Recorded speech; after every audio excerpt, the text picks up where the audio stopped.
Olá pessoal, vamos continuar nosso estudo dos polímeros. Vamos falar sobre os polímeros semicristalinos. Pois bem, um polímero semicristalino ele possui duas regiões.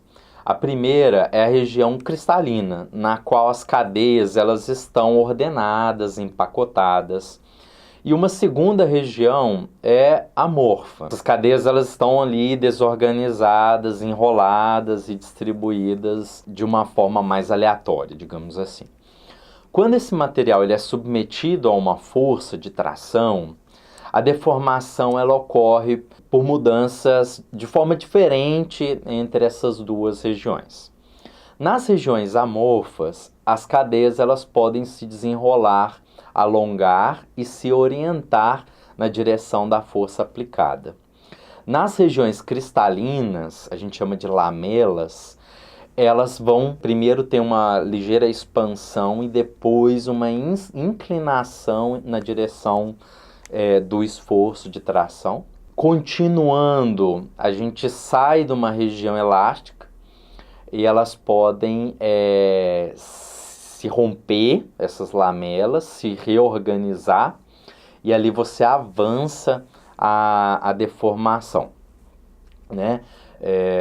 E elas passam a ficar bastante alongados e direcionados, especialmente quando tem aquela região da estricção. Esse alinhamento molecular ele é crucial para a gente. Ele explica por que um polímero estirado pode apresentar maior resistência em uma direção específica. O material passa a ser anisotrópico, ou seja, suas propriedades dependem da direção analisada. Esse fenômeno ele é usado na fabricação, né, para entender e projetar fibras e filmes. Quando as cadeias elas são orientadas durante o processamento, a resistência mecânica pode aumentar significativamente na direção do estiramento. Depois de entender esse mecanismo geral, a gente pode ver os fatores que influenciam as propriedades mecânicas dos polímeros semicristalinos. O primeiro fator é o peso molecular. O peso molecular ele está relacionado ao tamanho médio das cadeias poliméricas, como a gente já viu. Cadeias maiores tendem a se entrelaçar mais. Esse entrelaçamento dificulta o deslizamento entre as cadeias e tende a aumentar a resistência à tração. É importante fazer uma distinção. O aumento do peso molecular tem um efeito muito relevante sobre a resistência à tração, principalmente até determinado limite. Já o módulo de elasticidade depende mais de fatores como a cristalinidade, orientação molecular e rigidez da cadeia. O segundo fator é o grau de cristalinidade. Quanto maior a cristalinidade, maior tende a ser a organização das cadeias. Como as regiões cristalinas estão mais compactadas, ordenadas, elas aumentam a rigidez e a resistência do polímero. Porém, esse aumento geralmente vem acompanhado de redução da ductilidade. Em outras palavras, um polímero mais cristalino tende a ser mais rígido e mais resistente, mas pode deformar menos antes de romper. O terceiro fator é a deformação por estiramento. Quando um polímero ele é estirado, suas cadeias tendem a se alinhar, como eu expliquei, na direção da força. Esse alinhamento ele aumenta a resistência e o módulo nessa direção, por isso o estiramento ele é muito usado, né, como eu disse, nas fibras e nos filmes. Mas esse ganho direcional do material, ele pode ficar mais resistente na direção do estiramento, mas não necessariamente nas direções transversas, e ali ficar mais frágil, menos resistente. O quarto fator é o tratamento térmico. Em um polímero semicristalino, o tratamento térmico ele pode modificar a quantidade e a organização das regiões cristalinas. Em materiais não deformados, o recozimento ele pode favorecer a cristalinidade e cristais mais perfeitos, aumentando a rigidez e a resistência, mas reduzindo a ductilidade. Em materiais previamente estirados, o tratamento térmico exige cuidado, dependendo da temperatura e das condições de fixação, pode ocorrer relaxação da orientação molecular ou retração do material. Portanto, o efeito do tratamento térmico depende do estado anterior do polímero e das condições do processo. Um exemplo importante de aplicação desses conceitos são os filmes retráteis. Durante a fabricação, o filme ele é estirado e as cadeias ficam ali orientadas. Quando ele é aquecido, ele tende a se retrair. A gente tem também o uso de recobrimentos de fiação elétrica, usando o mesmo princípio, essa retratação por aumento da temperatura. Agora a gente vai falar dos elastômetros. Os elastômetros são polímeros capazes de sofrer grandes deformações plásticas. Para a gente ter uma ideia, nos metais é muito raro a gente ter uma deformação de 100%. Aqui a gente está falando de até 1000%. Para isso, algumas condições são necessárias. As cadeias elas precisam ser flexíveis, o material deve ser predominantemente amorfo, com aquela estrutura toda espiralada, com bastante potencial de ganho mesmo de espaço, né? de tração, de deformação por tração. Ele deve estar acima de sua temperatura de transição vítrea na condição de uso e deve possuir ligações cruzadas em quantidade adequada. Quando o elastômero ele é tracionado, as suas cadeias que estavam ali enroladas, elas se desenrolam e se orientam.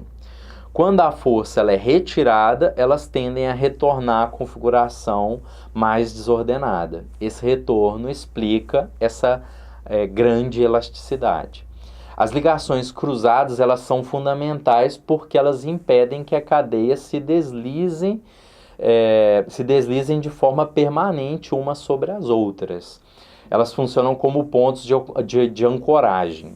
Se as ligações cruzadas forem em excesso, o material fica rígido e perde essa capacidade de alongamento. Então, existe um intermediário ali ideal. Agora, um outro processo muito importante, por exemplo, na fabricação dos pneus, é a vulcanização.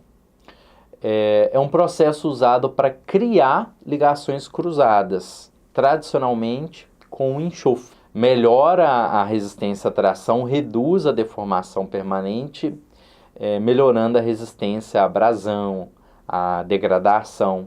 Porém, se a densidade de ligações cruzadas for muito elevada, o material pode deixar de ter um comportamento elastomérico típico e se torna muito rígido, o que na maioria dos casos não é o desejado, com a vulcanização. Depois dos mecanismos de deformação, passamos aos fenômenos térmicos: cristalização, fusão e transição vítrea. A cristalização ocorre quando, a partir do estado fundido, as cadeias poliméricas conseguem se organizar formando regiões ordenadas. Como as cadeias são longas e podem ter ramificações, defeitos ou diferentes comprimentos, a cristalização raramente se completa. Por isso, muitos polímeros são semicristalinos, com regiões cristalinas e amorfas coexistindo. A cristalização ela influencia diretamente as propriedades. Maior cristalinidade tende a aumentar a rigidez, resistência, estabilidade dimensional e a resistência química também. Por outro lado, pode reduzir a ductilidade, a transparência. Agora eu vou falar da fusão. É um processo inverso ao da cristalização, ela ocorre no aquecimento E, né, durante a fusão, as regiões cristalinas, elas perdem essa organização e, diferentemente de muitos materiais cristalinos simples, nos polímeros a gente não tem ali um ponto, uma temperatura exata, senão que uma faixa em que ocorre a fusão, né? Isso é explicado também por uma variedade dos cristais poliméricos, né? Que eles vão ter diferentes tamanhos, graus de perfeição, então isso altera ali em uma faixa de temperatura em vez de um ponto mais preciso. Fusão e transição vítrea, a gente precisa saber a diferença. A transição vítrea, ela ocorre nas regiões amorfas. Ela não é uma fusão, ela é uma mudança no comportamento do material associada à mobilidade das cadeias. Abaixo da temperatura de transição vítrea, o polímero tende a ser rígido, vítreo, e em muitos casos frágil.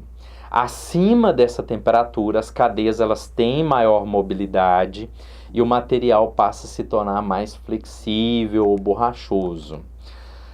Os polímeros amorfos, eles não apresentam a temperatura de fusão, né, por não ter as regiões cristalinas para fundir. Já os polímeros semicristalinos podem apresentar tanto a fusão quanto a transição vítrea por ter as duas regiões. As temperaturas de fusão e de transição vítrea são fundamentais para definir o uso e o processamento dos polímeros. A temperatura de fusão ela está ligada às regiões cristalinas, a temperatura de transição vítrea está ligada às regiões amorfas. Essas temperaturas dependem da estrutura molecular. Cadeias mais rígidas tendem a aumentar a temperatura da transição vítrea.